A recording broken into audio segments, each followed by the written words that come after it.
오늘은 느헤미야 8장 13절부터 18절까지 함께 교독으로 읽겠습니다.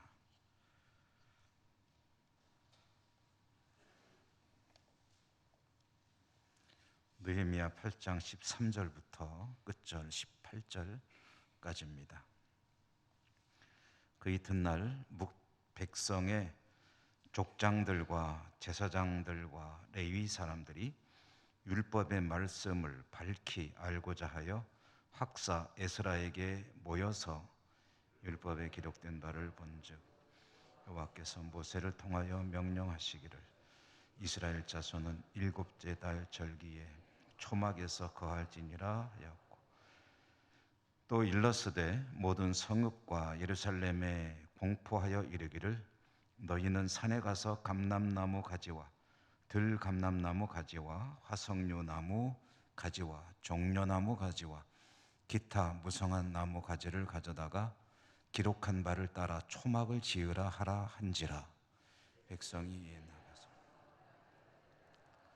혹은 지붕 위에 혹은 뜰 안에 혹은 하나님의 전뜰에 혹은 숨은 광장에 혹은 에브라임 문 광장에 초막을 짓되 사로잡혔다가 돌아온 회중이 다 초막을 짓고 그 안에서 거하니 눈의 아들 여호수아 때로부터 그날까지 이스라엘 자손이 이같이 행한 일이 없었으므로 이에 크게 기뻐하며 에스라는 첫날부터 끝날까지 날마다 하나님의 율법책을 낭독하고 무리가 이레 동안 절기를 지키고 여덟째 날의 규례를 따라 성회를 열었느니라. 아멘. 오늘도 주님 은혜가 함께 하시기를 기원합니다. 이제 느헤미야 읽기. 오늘은 유다 백성들이 성벽 재건 공사를 완료하고 수문 앞 광장에 모여서 학사 에스라를 통해서 율법의 말씀을 듣고 그들은 하나님의 말씀을 들을 때 울었다고 그랬죠. 그러나 눈물을 또 그치고 지도자들의 권고에 따라 기쁨을 나누었다 하는 이야기, 지난 시간에 우리가 함께 들었습니다. 울기도 하고 웃기도 하고 이와 같은 슬픔과 기쁨의 교차, 그것은 하나님의 말씀을 잃었다가 찾았다는 그런 감격 속에 있었던 일이죠. 그들은 하나님의 말씀을 완전히 잃어버린 사람들이었습니다. 지난 수요일에도 잠깐 말씀드렸습니다마는 구약 성경은 히브리 말로 기록되어 있죠. 히브리 말로 기록된 성경. 그런데 이스라엘 백성들은 바빌론의 포로로 가서 사는 동안에 그들의 언어인 히브리 말을 완전히 잃어버렸습니다. 그리고 그 당시에 일반적으로 통용되던 아람어를 대신 사용했죠. 히브리어하고 아람어는 상당히 비슷합니다만은 그러나 다른 언어입니다. 그러므로 에스라가 히브리 말로 성경을 읽어주니까 아람어밖에 모르는 이스라엘 백성들이 그 말을 알아들을 수가 없습니다. 다행히 제사장과 레위인들이 히브리어를 잊지 않고 있었기 때문에 히브리어로 읽어주는 말씀을 아람어로 통역해서 이제 들려주니까 백성들이 그 말씀을 알아듣고 잃어버린 율법을 찾게 되고, 그래서 그들은 감격 속에 눈물을 흘렸다라는 이야기죠. 이것은 감격과 기쁨의 눈물이기도 했지만, 그러나 그동안의 일들을 생각하면 슬픔과 서러움의 아픔의 눈물이기도 했습니다. 여러분, 이렇게 본다면 우리가 하나님의 말씀을 마음대로 읽고 그리고 공부할 수 있고 말씀을 이렇게 전할 수 있고 들을 수 있다는 것은 정말 너무나도 당연한 일상이기 때문에 느끼지 못해서 그렇지 참으로 감사한 일이 아닐 수가 없습니다. 만약에 저나 여러분 우리들이 하나님의 말씀을 마음대로 읽을 수 없고 들을 수도 없고 그리고 금지되는 세상에 살게 된다면 이 하나님 말씀이 얼마나 그리울까요? 그러다가 만약에 다시 말씀을 찾게 된다면 또 얼마나 감격할까요? 지금 하나님의 말씀을 마음대로 듣고 전하고 읽을 수도 없고 소유할 수도 없는 북한 땅에 말씀을 되찾는 그날이 속히 도래하게 되기를 간절히 소망합니다. 오늘 말씀, 우리가 읽은 말씀은 비교적 좀 짧죠. 평상시 수요일날 읽던 말씀 중에서는 오늘 말씀 이야기는 이스라엘 백성들이 초막절이라고 하는 절기를 지키는 이야기입니다. 시작은 이렇게 되죠. 유다 백성들이 하나님 말씀을 찾았습니다. 감격했습니다. 눈물도 흘렸고 기쁨도 함께 나누었고, 이제 말하자면 조금 막 격앙되고 흥분한 거죠. 그런 상태에서 족장들 그리고 제사장 이런 지도자급 인물들이 학사 에스라를 다시 찾아왔습니다. 그들은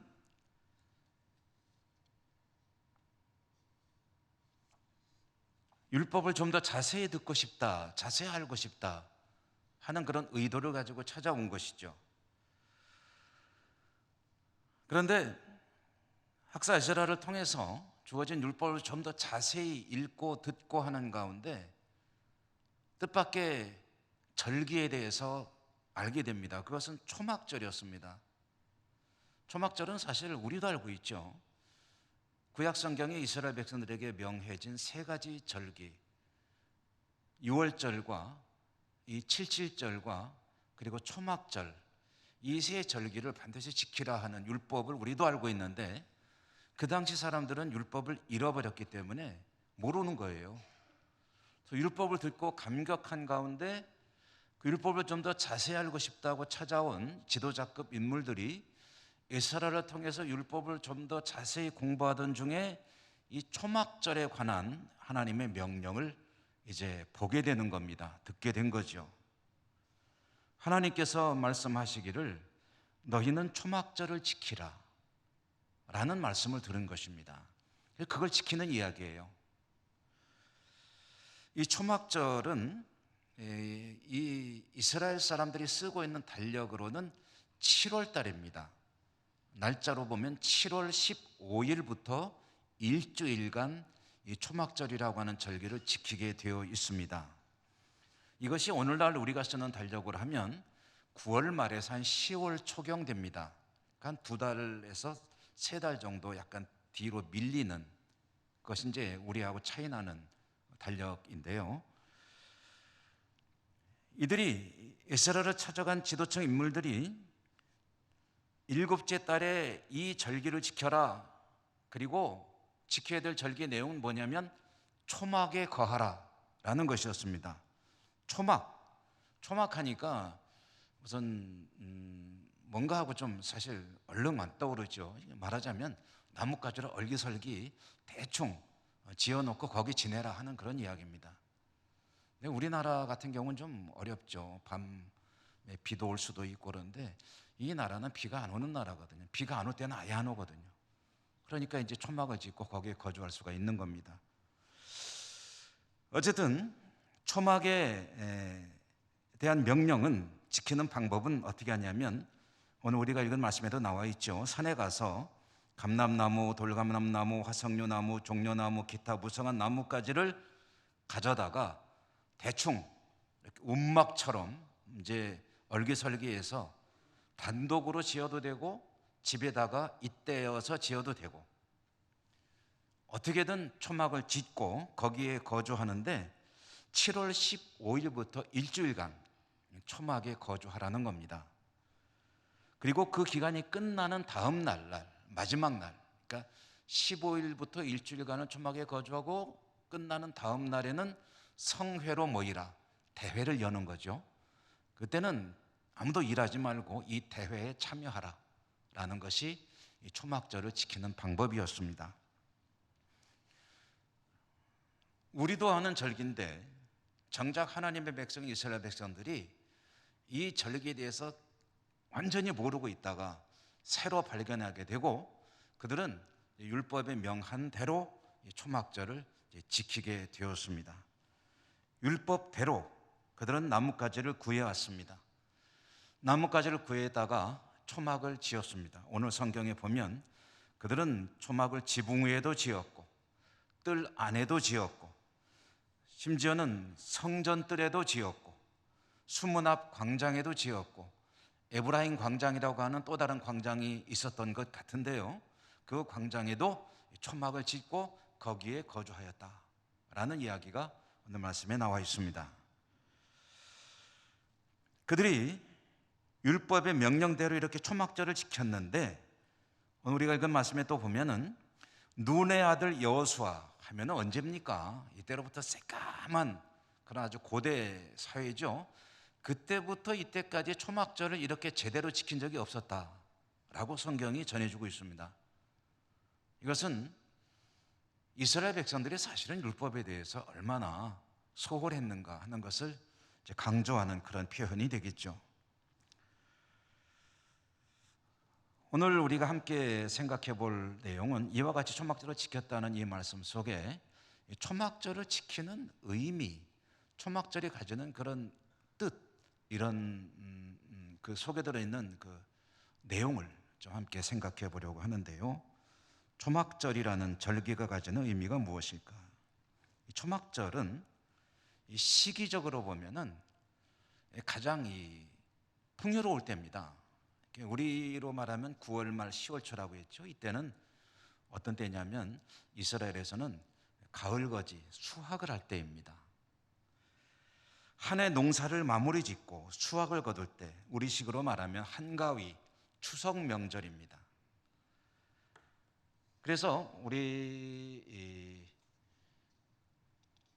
한국교회에서 추수감사절을 지키는데 추수감사절을 이 초막절과 연결시키고 또 그 의미가 수확을 거둔 때이기 때문에 미국식 추수감사절보다는 한국식 추수감사절을 지키는 게 좋겠다 해가지고 나름대로 날짜를 정해서 추수감사를 지키는 교회들도 상당수가 있습니다. 말하자면 한국화된 추수감사절을 지키자 하는 그런 의미인 것이죠. 그것도 괜찮은 그런 선택이 아닌가 하는 생각을 해봅니다. 어쨌든 추석 때는 여러분 어떻습니까? 우리가 보통 뭐라고 그러죠? 추석 때를 뭐라고 그러죠? 예? 더도 말고 덜도 말고가 앞인가? 어쨌든 추석 때 너무 좋다, 한가위만 같아라 라는 이야기 하잖아요. 왜 그렇습니까? 넉넉할 때니까 그렇죠. 백성들의 마음이 넉넉해질 때, 이 추수를 마치고 났을 때 이스라엘 백성들도 그런 거죠. 한 해의 농사를 매듭을 짓고 가을 거지를 끝내고 그러면 모든 것이 풍요로운 그런 넉넉한 때가 바로 이 초막절, 이 시기입니다. 그러면 여러분, 초막절의 의미가 뭐겠습니까? 이와 같이 한 해를 수확을 마무리 짓고 풍요롭고 넉넉한 마음을 가지고 뭐 해야 합니까? 하나님을 향해 감사하는 거죠. 우리식으로 말하면 봄철, 한여름 그 뜨거운 때에 땀 흘리며 농사를 지어서 이제 풍요로운 가을을 맞이하고 그 모든 곡식과 농산물들을 거두고 그리고 이제는 정말 든든한 마음으로 이제 하나님께 감사를 드리는 때가 바로 이 초막절이다. 시기적으로 그렇다는 얘기입니다. 이스라엘에서는 우리나라하고는 농사가 좀 다릅니다. 이 때는 이 초막절 때에 거두는 수확은 곡식은 아닙니다. 곡식은 보리나 밀 같은 것들을 거두는데 이것들은 사실은 이 초막절 시기에 거두는 건 아니고 초막절보다 조금 앞서 한 2달 정도 앞서서 77절, 오순절 이때가 밀이나 보리를 수확하는 때입니다. 그럼 이때는 뭘 거두는 거냐? 이때는 주로 열매를 거둘 때입니다. 감람나무, 포도 이런 것들을 수확하는 시기가 바로 이 초막절 때입니다. 이 농사를 마치고 이스라엘은 하나님께 수확에 대한 감사를 드리는 거죠. 이것이 초막절이 가지는 그런 절기의 의미, 시기가 가지는 의미입니다. 초막절 한 주간 동안에 절기를 지키면서 하나님께 감사를 드리고 초막에 거하면서 감사의 시기를 보낼 때 이 일주일간육에 끝나고 마지막 날 하는 행사가 하나 있습니다. 그게 뭐냐면 예루살렘 성전에서는 실로암 연못에 가가지고 연못에서 물을 길어서 제사장들이 이 실로암 연못은 이제 밑에죠. 산 밑에고 이 성전은 산 위에 있는데 그 성전 산 위까지 물동이를 쥐고 올라갑니다. 올라가서 성전 제단에다가 그 실로암 연못에서 길어온 물을 붓습니다. 그럼 이게 여러분 무슨 의미일 것 같으세요? 번제단이 뭡니까? 하나님께 제물을 바치는 그런 제단이잖아요. 제단인데 실로암 못에 가서 물을 길어다가 제단에다가 물을 붓는다. 이게 어떤 의미일 것 같습니까? 이것은 금년에 농사를 다 잘 마쳤잖아요. 하나님께 농사의 가장 중요한 비, 내년에도 앞으로도 비를 잘 내려주셔가지고 농사가 잘 될 수 있도록 하나님 은혜 내려주십시오 하는 일종의 기우제입니다. 그래서 제단에다가 물을 갖다가 이제 붓는 그런 일종의 퍼포먼스죠. 그런 의식도 행합니다. 이렇게 보면 이 초막절이라는 것은 농사와 직결되는 그런 의미가 있는 절기예요. 물을 그때 붓는데 왜 물을 붓느냐 하면은 여러분 이스라엘의 그 기후는 비를 기준으로 보면은 우기와 건기로 나눈다고 그랬잖아요. 건기는 비가 한 방울도 안 옵니다. 우기에 비가 좀 옵니다. 그 우기에 내리는 비를 가지고 1년 동안 사는 거거든요. 물론 새벽에는 이슬이 조금 내리긴 합니다만은 주로 하늘에서 내리는 물은 이 우기에 내리는 비인데 이 우기가 시작될 때가 바로 초막절이 이때입니다. 이때부터 비가 조금씩 오기 시작하는 거예요. 그러니까 이제 우기가 시작되는 절기에 추수는 다 끝났고 이제 내년 농사를 잘 되기 위해서 하나님 비가 올 때가 되었으니 비 좀 잘 내려주십시오 하고 이제 제단에다가 그 물을 붓는 이런 의식도 하는 겁니다. 그러니까 이 사실 초막절의 가장 중요한 의미는 백성들에게 직결되는 의미는 생활을 위해서 하나님이 도와주십사, 우리의 삶을 지탱할 수 있도록 도와주십시오 하는 그런 의미가 담긴 기원이 되겠죠. 자, 그런데 이렇게 농사와 직결되는 절기라고 말씀드렸는데 이 초막절의 중요한 일 중에 하나가 산에 가서 나뭇가지를 베어다가 그걸로 얼기설기 대충 사람이 거할 만한 움막 비슷한 거를 짓고 거기에서 일주일간 지내라 한 것은 또 어떤 의미를 가진 것일까? 하나님이 왜 그런 명령을 하신 것일까? 거기에는 어떤 의미가 들어있는 것일까? 여러분, 농부에게 있어서, 농사를 짓고 사는 사람에게 있어서 추수가 끝나고 나서 모든 수확을 거두고 나면 그러면 마음이 좀 든든하죠. 뿌듯하죠. 넉넉합니다.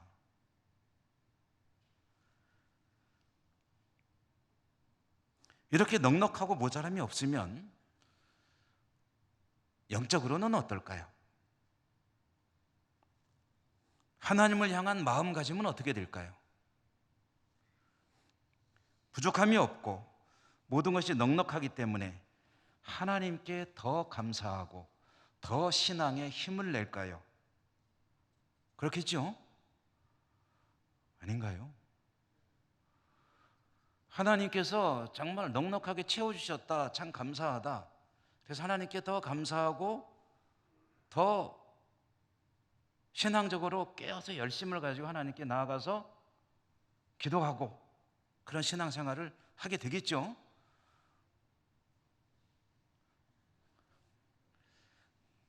별로 동의를 안 하시는군요. 그렇게 되는 게 정상이죠. 여러분 감사할 게 많으면은 신앙에 더 좋은 동기가 됩니까? 안 좋은 동기가 됩니까? 왜? 당연히 하나님께 감사하고 영광을 돌리게 되죠. 아멘. 그런데 그런 이들이 있겠지만 그렇지 않은 이들도 있습니다. 모자람이 없으면, 아쉬운 것이 없으면, 넉넉하고 모든 것이 풍요로우면 하나님도 별로 아쉽지 않게 되는 그런 현상도 있을 수 있습니다. 차라리 모자라고 부족하고 그래서 정말 절박할 때 하나님께 나아가 하나님의 도우심을 구하고 신앙적으로 힘을 내다가도 부족한 게 없고 넉넉하고 아쉬울 게 없으면 하나님께 나가는 것이 왠지 조금 시들해지는 그런 이들도 있다는 거예요. 이스라엘 사람들도 마찬가지죠. 가장 넉넉할 때, 가장 하나님 은혜가 풍성하다고 생각될 때, 그때가 하나님께 가장 감사하고 찬양을 드리고 영광을 올려드리고 하나님 감사합니다 즐거운 마음으로 하나님께 기쁨으로 나아가는 그런 믿음이어야 하는데, 오히려 풍요로움이, 넉넉함이 하나님을 향한 그 믿음이나 나가는 열정을 식혀버리고 왠지 하나님을 향한 마음이 좀 식어버리고 시큰둥해지는 그런 이들도 있다는 말씀입니다. 이스라엘 백성들 가운데도 그런 이들이 있었죠. 그리고 그런 이들이 그냥 있는 정도가 아니라 아마 대다수였던 것 같습니다. 하나님이 명하시는 거예요. 너희는 가나안 땅에 들어가면 가을에 수확이 끝나면은 초막절을 지켜라. 그것은 가장 넉넉할 때, 그때에 하나님께 감사하라는 의미도 있지만 그때에 초막을 지음으로 가장 어려웠던 때를 기억하며 하나님의 돌보시는 은혜를 회상하고 하나님께 믿음을, 하나님의 도우심을 잊지 마라 라는 그런 의미도 들어 있습니다. 여러분, 우리말로 초막이라고 번역되어 있는 이 히브리 말, 이 말이요, 요거는 좀 참고로 알아두시면 좋을 것 같습니다. 우리말로는 초막이라고 번역되는 이 원래 성경에 쓰여져 있는 히브리 말이 수콧이라는 말입니다. 수콧. 제가 이 말씀을 왜 드리냐면, 여러분 성경 읽어보면 출애굽기에 이스라엘 민족이 이집트에서 탈출해 가지고 광야로 나아가죠. 광야로 나아가서 제일 먼저 머문 데가 어디냐면은 숫곳입니다. 숫곳. 이 제일 머문 그 지명의 이름 숫곳을 초막절의 이름으로 하나님께서 명명하셨습니다. 그러니까 초막절이 뭐냐면 너희는 숫곳을 기억하라는 거예요. 그럼 숫곳이 뭡니까? 그들이 노예로 살던 이집트에서 하나님 은혜로 탈출해서 정말 제정신으로는 갈 수 없는 광야로 들어서서 거기에서 막막하게 하늘의 별을 보며 앞으로 어떻게 살지? 여기를 어떻게 건너가지? 어디로 가야 되는 거지? 그런 막막할 때에 머물렀던 그 땅을 잊지 말라는 거예요. 그것을 기억해라. 여러분, 여성들이 싫어하는 얘기 하나 하겠습니다. 무슨 얘기일까요? 군대 얘기죠. 제가 군대 가가지고 훈련소에 들어가서 첫날 밤 머리 빡빡 깎고 그러고 이제 막 그냥 정신없이 이것저리가 좌로가 우로가 막 뒤로 돌아가, 첫날 이제 정신 차리라고 그런 빡세게 돌리는 그 시간을 마치고 밤에 이제 잠자리에 다 누웠는데 그때 그것이 바로 저의 숫곳이었어요. 앞으로 3년간 이렇게 살아야 되는구나 하니까 눈물이 찔끔.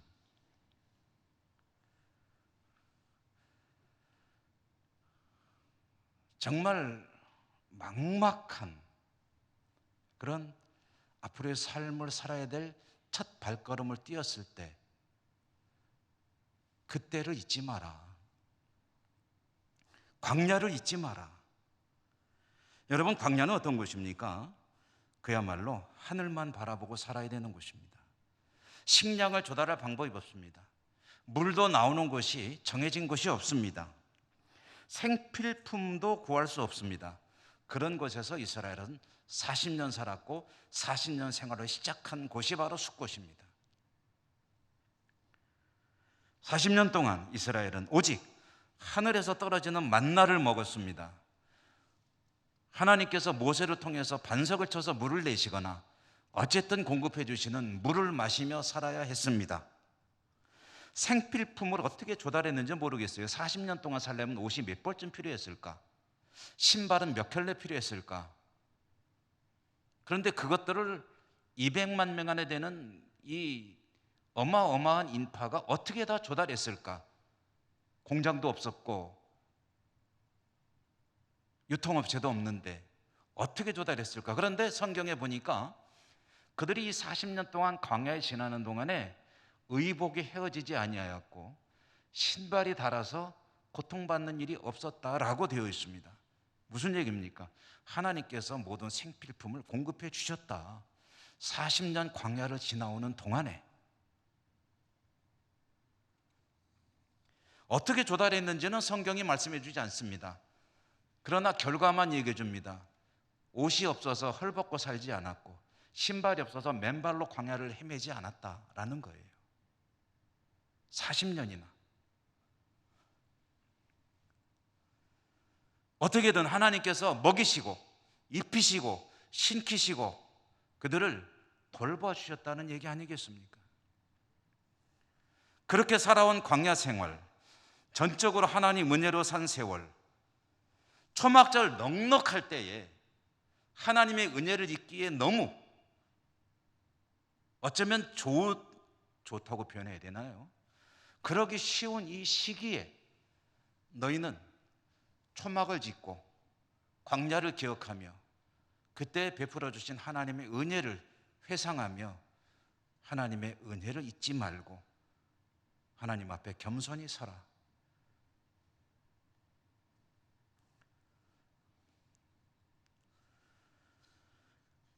우리나라의 경제력은 이제 세계 10위권. 우리 성도님들 가운데 한 70대, 80대 접어드시거나 하는 우리 어른들은 사실 어린 시절 살아오시던 시절하고 지금을 비교해 보면 참 꿈 같으실 겁니다. 우리나라가 이렇게 산다는 게 도저히 어찌 보면 이해가 되질 않으실 수도 있어요.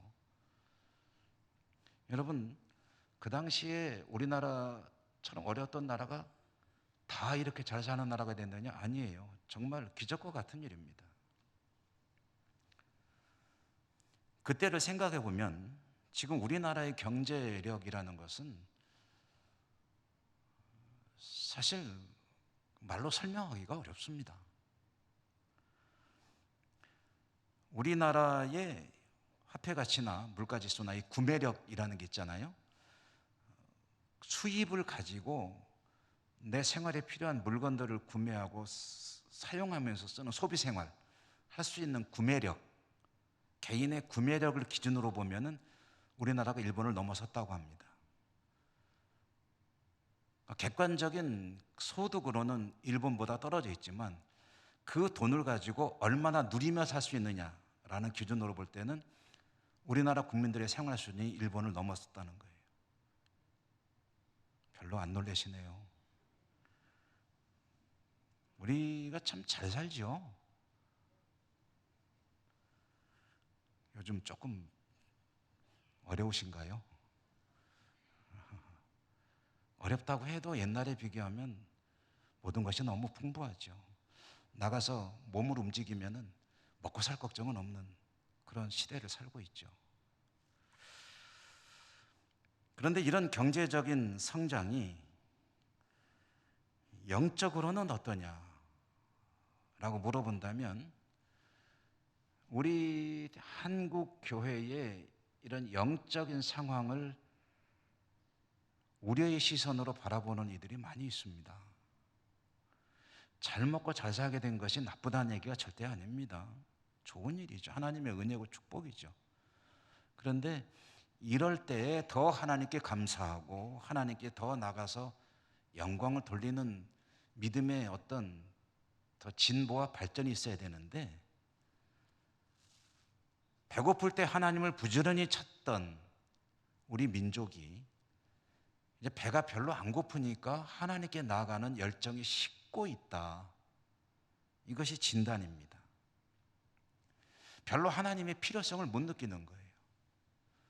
가난할 때는 배고파서 하나님께 먹을 것을 달라고 기도했고, 아플 때는 하나님께 치료해 달라고 기도했고, 여러 가지 일이 바뀔 때 하나님의 도우심을 간구하면서 하나님께 충성하고, 이렇게 해서라도 하나님이 나를 도와주시기를 간절히 바라는 마음으로 헌신했고, 하나님은 그것을 즐거운 헌신으로 믿음의 발로로 받으셨고, 그러면서 여기까지 왔는데 언제부턴가 하나님이 별로 필요가 없는 거예요. 먹고 살 거 적이 없어요. 문제는 어떻게든 내가 풀어내면 되지, 하나님이 풀어주신다는 생각이 점점 사라지는 거예요.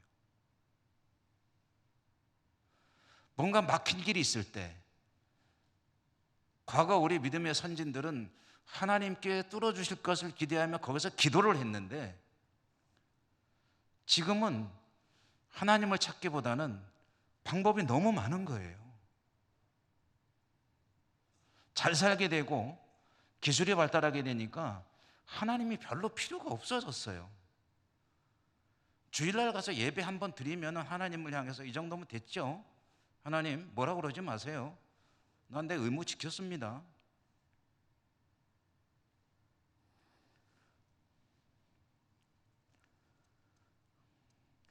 하나님이 그런 백성들의 마음을 너무 잘 아시는 거죠. 이것은 어느 민족 누구에게나 사실은 공통된 현상이 될 것입니다. 이스라엘 백성들도 그렇습니다. 그들이 하나님 주신 가나안 땅에 들어가서 넉넉해질 그때에, 그들의 마음이 해이해지고 풀어질 수 있을 그때에, 너희들은 가을 거제를 마치면은 초막을 지어라. 일주일간 그 속에서 지내라. 그 숫곳에서 지내며 숫곳에서 베푸신 하나님의 은혜를 기억하라. 그리고 하나님을 향한 믿음을 새롭게 하고 다시 힘을 내어 일어서라. 하나님은 그런 의도를 가지고 초막절을 명하신 것입니다. 여러분, 과거라는 말을 우리가 쓸 때 과거에 얽매이지 않는 것이 필요할 때가 많이 있습니다. 그러나 과거를 잊지 않는 것이 너무 중요할 때도 있죠. 과거를 기억하며 기념하는 것이 정말 중요한 일인 경우들이 얼마나 많은지 모릅니다. 과거의 얽매여서 지금 내가 힘들다면 그 과거는 어떻게든 해결을 하고 청산을 해야 되지만, 그 과거를 통해서 내가 다시 진보하고 발전하고 향상될 수 있다면 그 과거는 내 마음속에 늘 살아있어야 되고 앞으로 나가는 동력이 되어야 되죠. 어려울 때 도우시는 하나님의 은혜, 그것을 잊지 않는 이들이 앞으로도 베푸실 하나님 은혜를 기대하며 믿음으로 살 수 있게 되죠. 하나님 은혜가 아니면 안 된다. 하나님의 도우심이 아니면 지금까지 살아올 수도 없었거니와 앞으로도 살 수 없다. 이게 에베네셀 아닙니까? 하나님이 지금까지 도우신 건 감사한데요, 이제 하나님 됐어요. 저도 잘할 수 있으니까 그동안 감사했습니다. 이게 곤란한 거죠.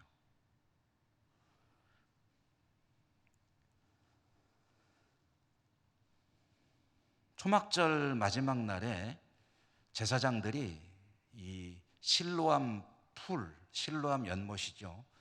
실로암에 가서 물을 길어다가 제단에 부었다는 말씀 드렸잖아요. 근데 요한복음 7장에 보면은 그 장면을 전해주는 말씀이 있습니다. 명절의 마지막 날에, 이 말은 요한복음 7장에 나오는 이야기입니다. 초막절의 마지막 날에 예수님께서 그 현장에 계셨습니다. 제단에 물을 붓는 의식을 행하던 그 장소, 그 상황 속에서 예수님께서 거기 모인 사람들을 향해 외치셨습니다. 뭐라고 외치셨냐? 명절 끝날 곧 큰 날에 예수께서 서서 외쳐 이르시되 누구든지 목마르거든 내게로 와서 마시라. 나를 믿는 자는 성경의 이름과 같이 그 배에서 생수의 강이 흘러나오리라. 거기 있는 모든 이들이, 제사장부터 백성들까지, 하나님 내년에도 비 잘 주셔가지고 농사 잘 되게 해주세요 라는 일에 몰두하고 있을 그때에 주님은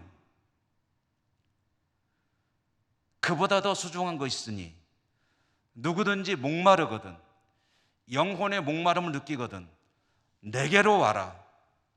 농사를 위한 비는 하늘에서 하나님이 내려주시겠지만 너희들의 영혼을 적시는 성령의 생수는 나에게 와야 마실 수 있다. 내게로 오는 자는 그 배에서 생수의 강이 흘러 넘치리라. 내게로 와서 마시라 라고 말하셨습니다. 우리의 삶은 하나님이 돌보아 주십니다. 성실하게 땀 흘려 사는 한 하나님께서 채워주십니다. 그것은 최우선 순위는 아니에요. 중요한 것이지만 정말 중요한 것은 우리 안에 성령이 임하시고 성령이 생수의 강으로 흘러내리고 하나님 은혜가 풍성한 가운데 살아가노라면 생명력이 넘치는 복된 삶을 살 것이요 하나님과 동행하는 은혜의 삶이 될 것이다. 여러분, 넉넉할 때, 풍요로울 때 어쩌면 하나님을 잊기가 쉬운 그럴 때일수록 하나님을 향한 감사가 넘치는 우리 모두의 삶이 될 수 있기를 주님 이름으로 축원합니다. 은혜로우신 하나님 감사합니다. 오늘도 느헤미야 말씀을 읽게 하시고 그 속에 들어있는 의미를 새기게 하시니 감사합니다. 저희들은 하나님 은혜로 잘 살고 있습니다. 넉넉합니다. 풍요롭습니다. 근심 걱정 염려 하지 않아도 될 것까지 때로는 만들어 하며 사는 저희들의 삶입니다. 그런 가운데 하나님을 향한 열정, 하나님을 향한 뜨거움은 조금씩 식어가고 있는 것은 아닌지 참으로 두렵습니다. 초막절을 지키라. 숫꽃을 잊지 마라. 오늘 주신 말씀이 지금까지 돌보시고 구원하시며 은혜 베풀어 주시는 우리 주님의 은총을 기억하며 새롭게 하나님께 뜨겁게 나갈 수 있는 영적인 동기가 부여되는 복된 저희들의 삶이 될 수 있도록 인도하시고 축복해 주옵소서. 예수님 이름으로 감사하고 기도 올리옵나이다. 아멘.